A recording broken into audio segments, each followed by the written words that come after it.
Here we are at one of our homeowner associations, Clifton Park. Take a look at this ground. This is this December ice rain. You can hear me crunching on it. Very slippery. So we did some pre-treatment, and I'm going to try it out because I think anywhere else we'd have some real difficulties if we used regular salt.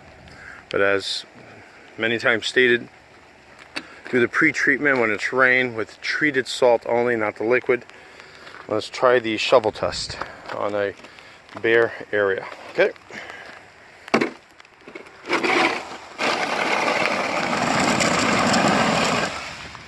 Look at that.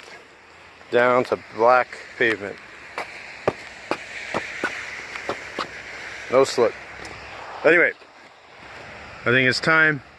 You guys have any questions, feel free to reach me at GPM Group, www.gpmlawnsnowice.com, and contact us for service and sales of our treated salt and our liquid deicer. Thanks for watching.